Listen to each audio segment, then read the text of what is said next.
Hello friends, welcome to my channel Arambh classes. आज के इस वीडियो में हम लोग एनसीईआरटी 360 डिग्री के हिस्ट्री के क्वेश्चंस का डिस्कशन आपके साथ करेंगे। इस बुक में क्लास 6 से लेकर 12 तक एनसीईआरटी हिस्ट्री के सभी चैप्टर्स के पेज बाय पेज क्वेश्चंस दिए हुए हैं। तो बिना देर किए चलिए आज का ये वीडियो शुरू करते हैं। क्लास 11 के चैप्टर 1 तक के क्वेश्चंस का डिस्कशन हम लोगों ने इस सीरीज के प्रीवियस पार्ट में कर लिया है। आज हम लोग उसके आगे के क्वेश्चंस का डिस्कशन आपके साथ करेंगे। आगे के प्रश्न चैप्टर 2 3 महाद्वीपों में फैला हुआ साम्राज्य से संबंधित है। पहला प्रश्न है, रोमन साम्राज्य के अंतर्गत डैश क्षेत्र आता था। इसका सही आंसर है ऑप्शन डी, उपर्युक्त सभी। यूरोप का क्षेत्र, पश्चिमी एशिया का क्षेत्र और उत्तरी अफ्रीका का क्षेत्र। रोम साम्राज्य दूर दूर तक फैला हुआ था। इसके विशाल राज्य क्षेत्र में आज का अधिकांश यूरोप और उर्वर अर्धचंद्राकार क्षेत्र यानी पश्चिम एशिया और उत्तरी अफ्रीका का बहुत बड़ा हिस्सा शामिल था। अगला प्रश्न है, निम्न में से पांडुलिपि से क्या अभिप्राय है? इसका सही आंसर है ऑप्शन सी, हाथ से लिखी पुस्तक।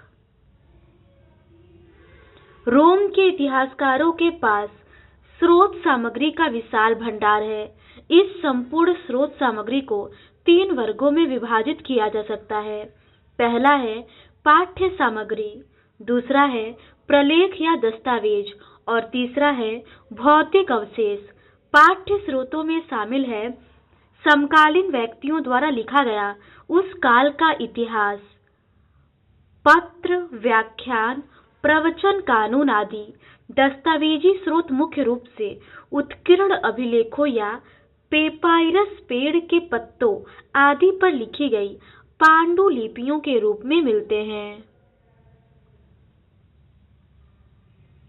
अगला प्रश्न है, रोमन साम्राज्य के इतिहास की जानकारी के मुख्य स्रोत कौन से हैं? इसका सही आंसर है ऑप्शन डी, उपरोक्त सभी। पाठ्य सामग्री, प्रलेख या दस्तावेज और भौतिक अवशेष। रोम के इतिहासकारों के पास स्रोत सामग्री का विशाल भंडार है। इस संपूर्ण स्रोत सामग्री को 3 वर्गों में विभाजित किया जा सकता है, पाठ्य सामग्री, प्रलेख या दस्तावेज और भौतिक अवशेष। पाठ्य स्रोतों में शामिल है समकालीन व्यक्तियों द्वारा लिखा गया उस काल का इतिहास, पत्र, व्याख्यान, प्रवचन, कानून आदि। दस्तावेजी स्रोत मुख्य रूप से उत्कीर्ण अभिलेखों या पेपायरस पेड़ के पत्तों आदि पर लिखी गई पांडुलिपियों के रूप में मिलते हैं। उत्कीर्ण अभिलेख आमतौर पर पत्थर की शिलाओं पर खोदे जाते थे, इसीलिए वे नष्ट नहीं हुए और बहुत बड़ी मात्रा में यूनानी और लातिनी में पाए गए हैं। पेपायरस एक सरकंडा जैसा पौधा था जो मिस्र में नील नदी के किनारे उगा करता था और उसी से लेखन सामग्री तैयार की जाती थी। अगला प्रश्न है, डैश एक सरकंडा जैसा पौधा था जो मिस्र के नदी के किनारे उगा करता था और उसी से लेखन सामग्री तैयार की जाती थी। इसका सही आंसर है ऑप्शन सी, पेपायरस। दस्तावेजी स्रोत मुख्य रूप से उत्कीर्ण अभिलेखों या पेपायरस पेड़ के पत्तों आदि पर लिखी गई पांडुलिपियों के रूप में मिलते हैं। उत्कीर्ण अभिलेख आमतौर पर पत्थर की शिलाओं पर खोदे जाते थे, इसीलिए वे नष्ट नहीं हुए और बहुत बड़ी मात्रा में यूनानी और लातिनी में पाए गए हैं। पेपायरस एक सरकंडा जैसा पौधा था जो मिस्र में नील नदी के किनारे उगा करता था और उसी से लेखन सामग्री तैयार की जाती थी। रोजमर्रा की जिंदगी में उसका व्यापक इस्तेमाल किया जाता था। हजारों की संख्या में संविदा पत्र, लेख, संवाद पत्र और सरकारी दस्तावेज आज भी पेपायरस पत्र पर लिखे हुए पाए गए हैं और पेपायरोलॉजिस्ट यानी पेपायरस शास्त्री कहे जाने वाले विद्वान द्वारा प्रकाशित किए गए हैं। अगला प्रश्न है, रोम और डैश के लोग आपस में प्रतिद्वंदी थे, यह आपस में लड़ते रहते थे। इसका सही आंसर है ऑप्शन बी, ईरान।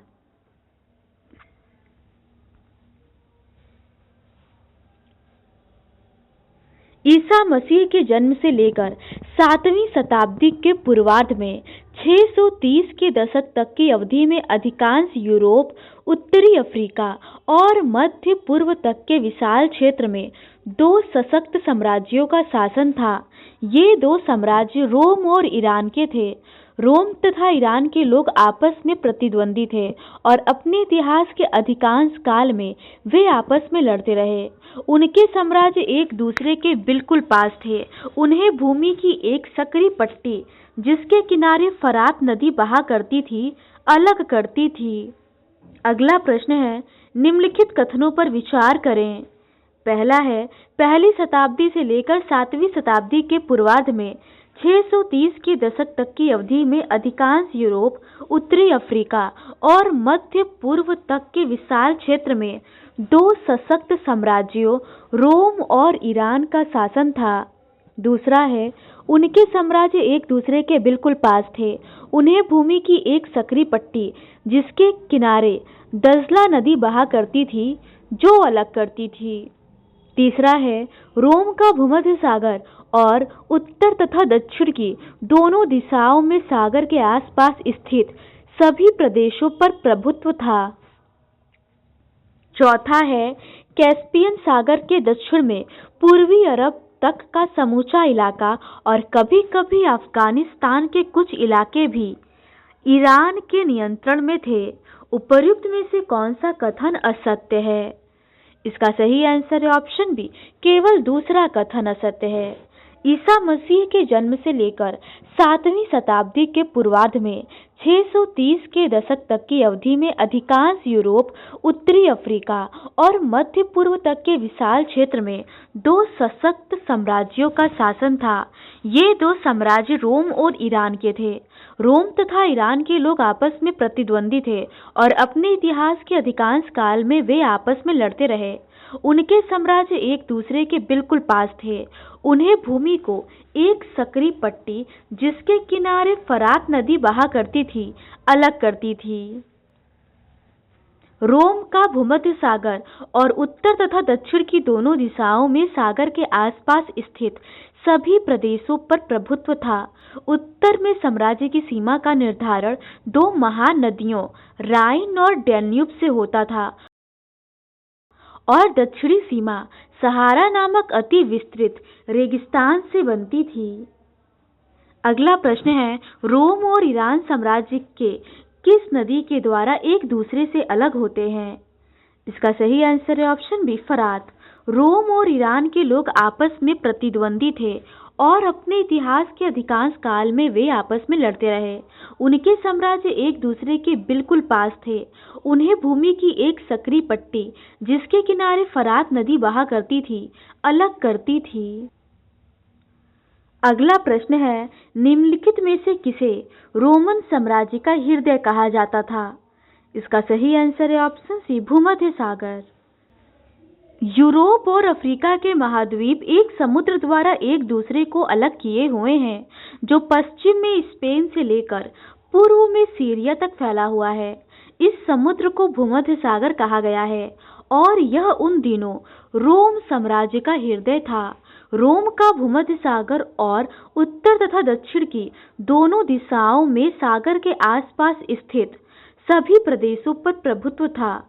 उत्तर में साम्राज्य की सीमा का निर्धारण दो महान नदियों राइन और डैन्यूब से होता था और दक्षिणी सीमा सहारा नामक अति विस्तृत रेगिस्तान से बनती थी। अगला प्रश्न है, सेनेट रोम में एक संस्था थी जिसमें डैश वर्ग को शामिल किया गया है। इसका सही आंसर है ऑप्शन डी, सभी कुलीन, अभिजात और जमींदार। इस साम्राज्य में गणतंत्र एक ऐसी शासन व्यवस्था थी जिसमें वास्तविक सत्ता सेनेट नामक निकाय में निहित थी।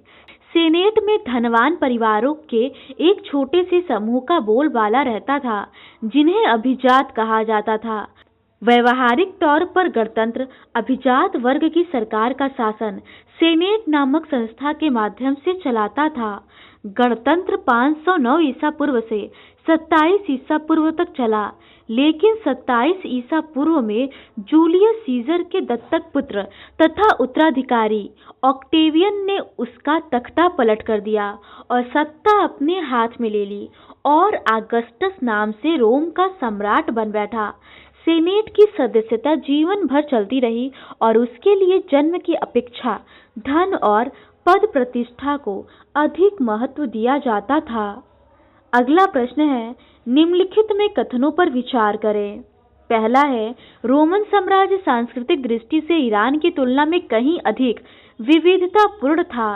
दूसरा है, रोमन साम्राज्य ऐसे क्षेत्रों और संस्कृतियों का एक मिला जुला रूप था जो कि मुख्यतः सरकार की एक साझी प्रणाली द्वारा एक दूसरे के साथ जुड़े हुए थे। तीसरा है, साम्राज्य में अनेक भाषाएं बोली जाती थी, लेकिन प्रशासन के प्रायोजन हेतु फारसी और स्पेनिश भाषाओं का ही प्रयोग होता था। उपर्युक्त में से कौन सा कथन असत्य है? इसका सही आंसर है ऑप्शन सी, केवल तीसरा कथन असत्य है। दो महाशक्तियों तथा उनसे संबंधित साम्राज्यों में एक बड़ा अंतर यह था कि रोमन साम्राज्य सांस्कृतिक दृष्टि से ईरान की तुलना में कहीं अधिक विविधतापूर्ण था। इस अवधि के दौरान पार्थियाई तथा बाद में ससानी राजवंशों ने ईरान पर शासन किया। जिन लोगों पर शासन हुआ उनमें अधिकतर ईरानी थे। इसके विपरीत रोमन साम्राज्य ऐसे क्षेत्रों तथा संस्कृतियों का एक मिला जुला रूप था जो कि मुख्यतः सरकार की एक साझी प्रणाली द्वारा एक दूसरे के साथ जुड़े हुए थे। साम्राज्य में अनेक भाषाएं बोली जाती थी, लेकिन प्रशासन के प्रयोजन हेतु लातिनी तथा यूनानी भाषाओं का ही प्रयोग होता था।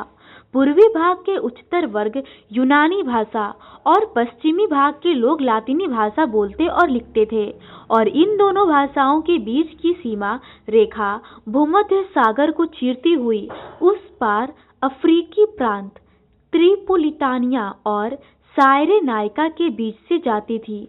जो लोग साम्राज्य में रहते थे वे सभी एकमात्र शासक यानी सम्राट की ही प्रजा थे, चाहे वे कहीं भी रहते हो और कोई भी भाषा बोलते हो।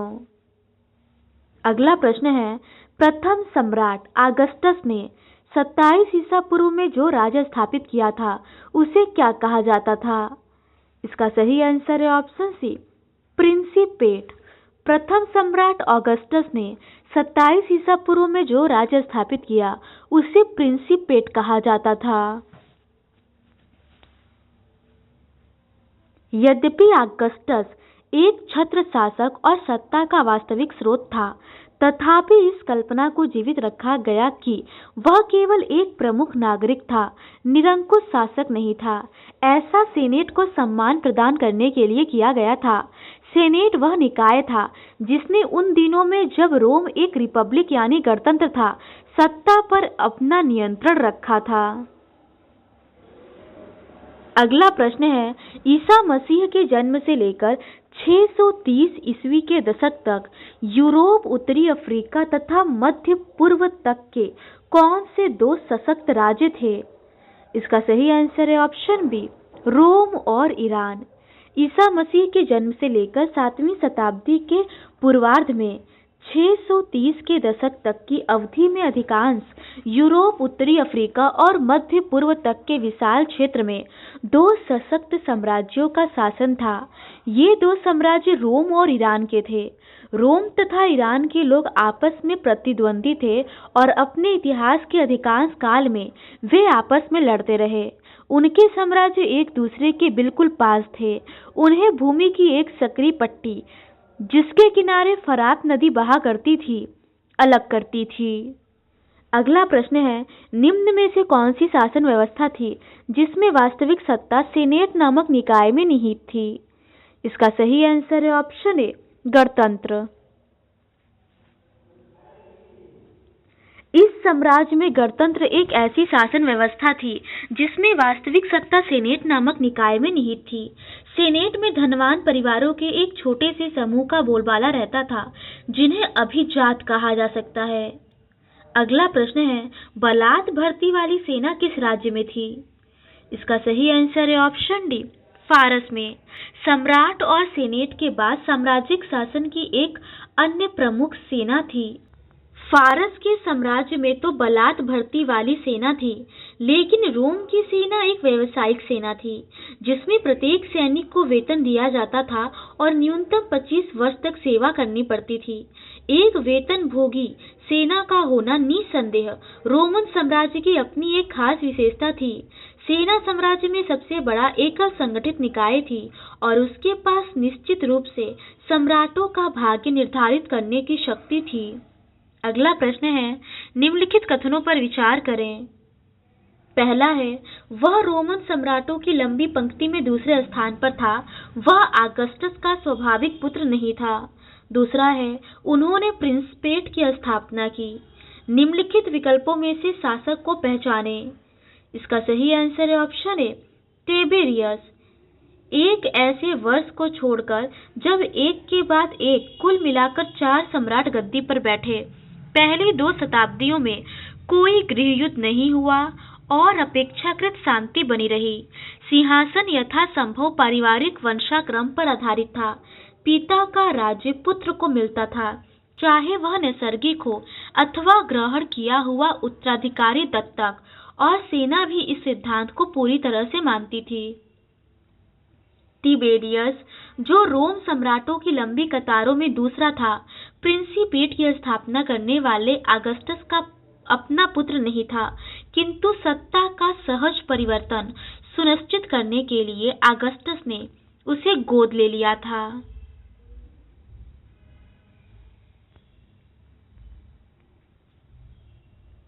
अगला प्रश्न है, रोमन साम्राज्य के राजनीतिक इतिहास के एक प्रमुख खिलाड़ी कौन थे?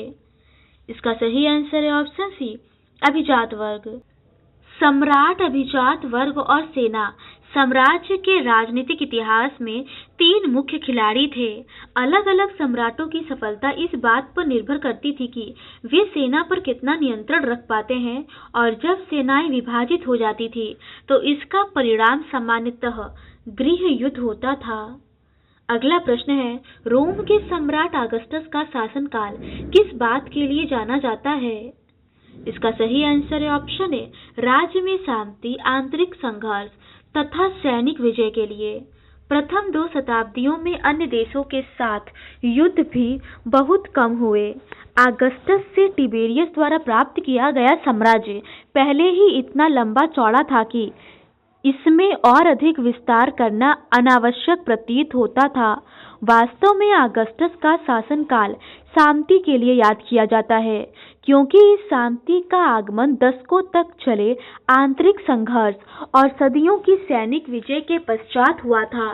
साम्राज्य के प्रारंभिक विस्तार में एकमात्र अभियान सम्राट ट्राजान ने 113 से 17 ईस्वी में चलाया, जिसके द्वारा उसने फरात नदी के पार के क्षेत्रों पर निरर्थक कब्जा कर लिया था, लेकिन उसके उत्तराधिकारियों ने उन इलाकों को छोड़ दिया। अगला प्रश्न है, निम्नलिखित में से गृह युद्ध का उद्देश्य क्या था? इसका सही आंसर है ऑप्शन बी, सत्ता हथियाना। गृह युद्ध दूसरे देशों से संघर्ष के ठीक विपरीत अपने ही देश में सत्ता हासिल करने के लिए किया गया सशस्त्र संघर्ष है। अगला प्रश्न है, निम्नलिखित में से कौन सा कथन असत्य है?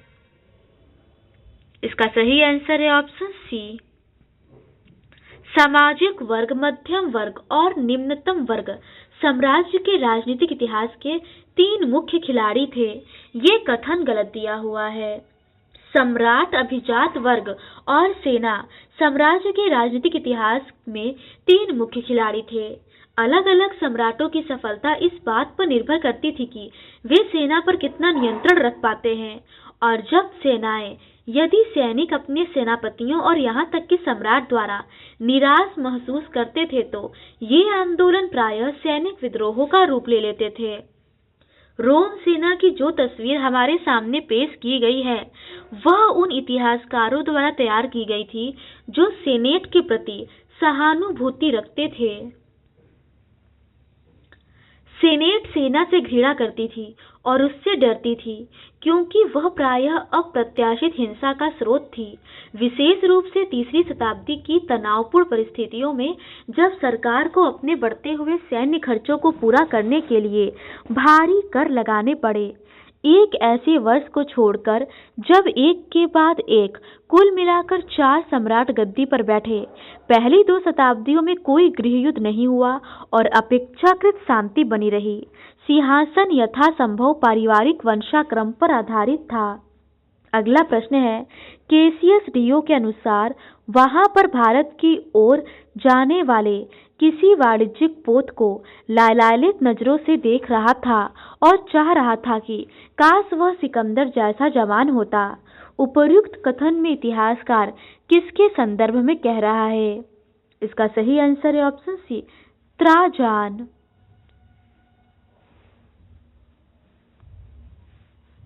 भयंकर भूकंप से पीड़ित एंटियोक में सर्दियों के बाद 116 में त्राजान फरात नदी के रास्ते आगे की ओर बढ़ता हुआ पार्थियन की राजधानी टेसीफून तक चला गया और फिर वहां फारस की खाड़ी के सिरे पर पहुंच गया।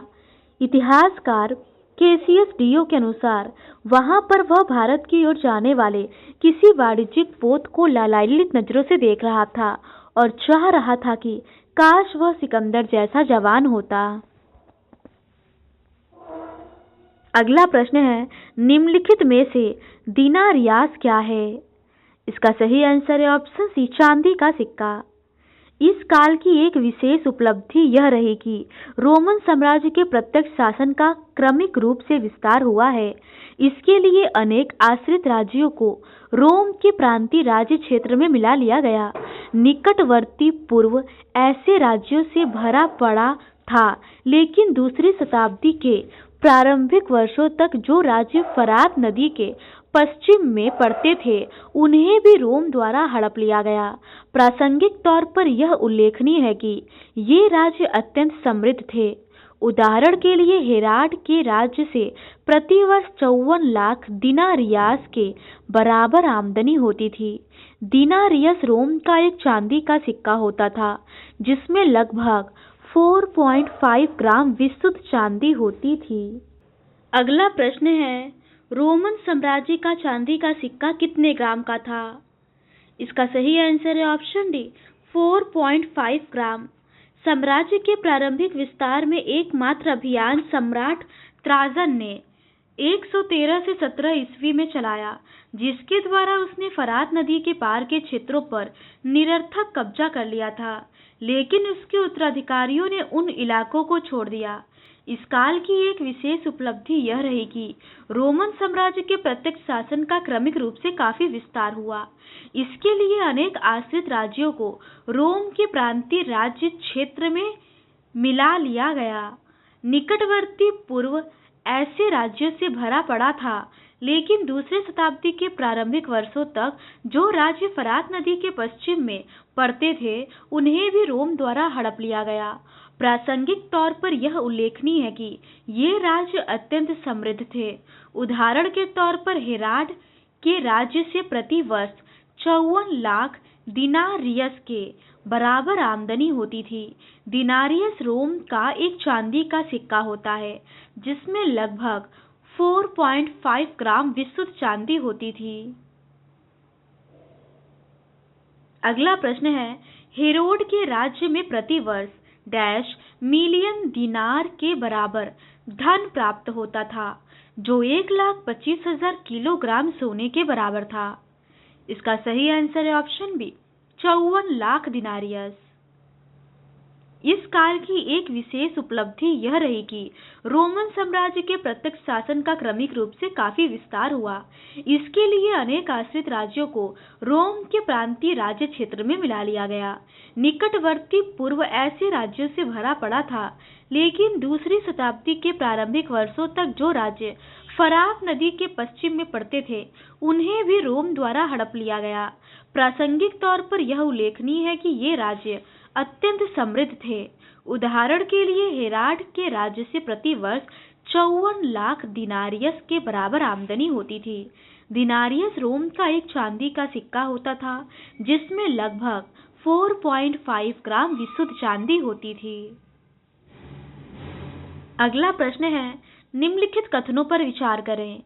पहला है, रोमन साम्राज्य स्कॉटलैंड से आर्मेनिया की सीमाओं तक और सहारा से फरात और कभी-कभी उससे भी आगे तक फैला हुआ था। दूसरा है, भूमध्य सागर के तटों पर स्थापित बड़े शहरी केंद्र साम्राज्यिक प्रणाली के मूल आधार थे। तीसरा है, दिनारियस रोम का एक सोने का सिक्का होता था जिसमें लगभग 5.5 ग्राम विशुद्ध सोना होता था। चौथा है, भूमध्य सागर के तटों पर स्थापित शहरों के माध्यम से सरकार प्रांतीय ग्रामीण क्षेत्रों पर कर लगाती थी, जिनसे साम्राज्य को अधिकांश धन संपदा प्राप्त होती थी। उपर्युक्त कथनों में से कौन सा कथन सही है? इसका सही आंसर है ऑप्शन सी। पहला, दूसरा और चौथा कथन सही है। रोमन साम्राज्य स्कॉटलैंड से आर्मेनिया की सीमाओं तक और सहारा से फरात और कभी-कभी उससे भी आगे तक फैला हुआ था। भूमध्य सागर के तटों पर स्थापित शहरों के माध्यम से सरकार प्रांतीय ग्रामीण क्षेत्रों पर कर लगाती थी, जिनसे साम्राज्य को अधिकांश धन संपदा प्राप्त होती थी। संपूर्ण साम्राज्य में दूर दूर तक अनेक नगर स्थापित किए गए थे, जिनके माध्यम से समस्त साम्राज्य पर नियंत्रण रखा जाता था। भूमध्य सागर के तटों पर स्थापित बड़े शहरी केंद्र साम्राज्यिक प्रणाली के मूल आधार थे। इन्हीं शहरों के लिए हेराट के राज्य से प्रतिवर्ष 54 लाख दिनारियस के बराबर आमदनी होती थी। दिनारियस रोम का चांदी का सिक्का होता था, जिसमें लगभग 4.5 ग्राम विशुद्ध चांदी होती थी। अगला प्रश्न है, निम्नलिखित में से किस सम्राट ने सीनेटर की सेना में सेवा करने पर पाबंदी लगा दी थी? इसका सही आंसर है ऑप्शन सी, गैलिनस। यदि पहली और दूसरी शताब्दियां कुल मिलाकर शांति, समृद्धि और आर्थिक विस्तार की प्रतीक थी, तो तीसरी शताब्दी आंतरिक तनाव के पहले बड़े संकेत लेकर सामने आई। 230 के दशक से साम्राज्य ने स्वयं को कई मोर्चों पर जूझता पाया। ईरान में 225 ईस्वी में अपेक्षाकृत एक अधिक आक्रामक वंश उभरकर सामने आया और केवल 15 वर्षों के भीतर यह तेजी से फरात की दिशा में फैल गया। 3 भाषाओं में खुदे एक प्रसिद्ध शिलालेख में ईरान के शासक शापुर प्रथम ने दावा किया कि उसने 60,000 रोमन सेना का सफाया कर दिया है और रोम साम्राज्य की पूर्वी राजधानी एंटियाक पर भी कब्जा कर लिया है। रोमन साम्राज्य के नए कुलीन बन गए। उन्होंने सेना को नियंत्रित किया और प्रांतीय शासकों की देखभाल की। वे सीनेटर वर्ग की तुलना में अधिक शक्तिशाली हो गए क्योंकि उनके पास सम्राटों का समर्थन था। सम्राट गेलिनियास ने सैन्य कमान से सीनेटरों को छोड़कर सत्ता में अपने उदय को मजबूत किया। अगला प्रश्न है, निम्न में से कौन सा शहरी केंद्र जिसके अपने दंडनायक, नगर परिषद और अपना एक सुनिश्चित राज्य क्षेत्र था, जिसमें उनके अधिकार क्षेत्र में आने वाले कई ग्राम शामिल थे? इसका सही आंसर है ऑप्शन ए, रोम। सीनेट पर कम से कम 3 शताब्दी तक इतालवी मूल के लोगों का प्रभुत्व बना रहा, लेकिन बाद में प्रांतों के लिए एक सीनेटर बहुसंख्यक हो गए। इन प्रवृत्तियों से यह पता चलता है कि साम्राज्य में राजनीतिक और आर्थिक दोनों ही दृष्टियों से इटली का पतन हो गया था और भूमध्य सागर के अपेक्षाकृत अधिक समृद्ध और शहरीकृत भागों जैसे स्पेन के दक्षिणी हिस्सों, अफ्रीकी और पूर्वी भागों में नए संभ्रांत वर्गों का उदय हो रहा था। रोम के संदर्भ में नगर एक ऐसा शहरी केंद्र था जिसके अपने दंडनायक, नगर परिषद और अपना एक सुनिश्चित राज्य क्षेत्र था, जिसमें उसके अधिकार क्षेत्र में आने वाले कई ग्राम शामिल थे। अगला प्रश्न है, निम्नलिखित में से कौन सी रोमन शहरी जीवन की एक उल्लेखनीय विशेषता थी? इसका सही आंसर है ऑप्शन सी, सार्वजनिक स्नान घर। सार्वजनिक स्नान घर रोम के शहरी जीवन की एक खास विशेषता थी। अगला प्रश्न है, रोम शहरी जीवन में स्पेक्टुला नामक मनोरंजन शो वर्ष में कम से कम कितने दिन होता था? इसका सही आंसर है ऑप्शन डी 176 दिन। एक कैलेंडर से हमें पता चलता है कि एक वर्ष में कम से कम 176 दिन वहाँ कोई न कोई मनोरंजक कार्यक्रम या प्रदर्शन अवश्य होता था। अगला प्रश्न है, निम्नलिखित कथनों पर विचार करें। पहला है, प्रांतों से लिए गए सेनेटर बहुसंख्यक होने के कारण साम्राज्य में राजनीतिक और आर्थिक दोनों ही दृष्टियों से इटली का पतन हो चला था। दूसरा है, इटली के पतन के बाद भूमध्य सागर के अपेक्षाकृत अधिक समृद्ध और शहरीकृत भागों जैसे स्पेन के दक्षिणी हिस्सों, अफ्रीकी और पूर्वी भागों में नए संभ्रांत वर्गों का उदय हो रहा था। उपर्युक्त कथन में से कौन सा कथन असत्य है? इसका सही आंसर है ऑप्शन डी, इनमें से कोई नहीं। सेनेट पर कम से कम तीसरी शताब्दी तक इतालवी मूल के लोगों का प्रभुत्व बना रहा, लेकिन बाद में प्रांतों से लिए गए सेनेटर बहुसंख्यक हो गए। इन प्रवृत्तियों से यह पता चलता है कि साम्राज्य में राजनीतिक तथा आर्थिक दोनों ही दृष्टियों से इटली का पतन हो चला था और भूमध्य सागर के अपेक्षाकृत अधिक समृद्ध और शहरीकृत भागों जैसे स्पेन के दक्षिणी हिस्सों, अफ्रीकी और पूर्वी भागों में नए संभ्रांत वर्गों का उदय हो रहा था। रोम के संदर्भ में नगर एक ऐसा शहरी केंद्र था जिसके अपने दंडनायक, नगर परिषद और अपना एक सुनिश्चित राज्य क्षेत्र था, जिसमें उसके अधिकार क्षेत्र में आने वाले कई ग्राम शामिल थे।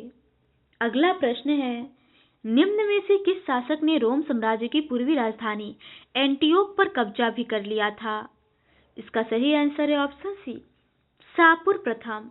15 वर्षों के भीतर यह तेजी से फरात की दिशा में फैल गया। 3 भाषाओं में खुदे एक प्रसिद्ध शिलालेख में ईरान के शासक शापुर प्रथम ने दावा किया था कि उसने 60,000 रोमन सेना का सफाया कर दिया और रोम साम्राज्य की पूर्वी राजधानी एंटियोक पर कब्जा भी कर लिया है।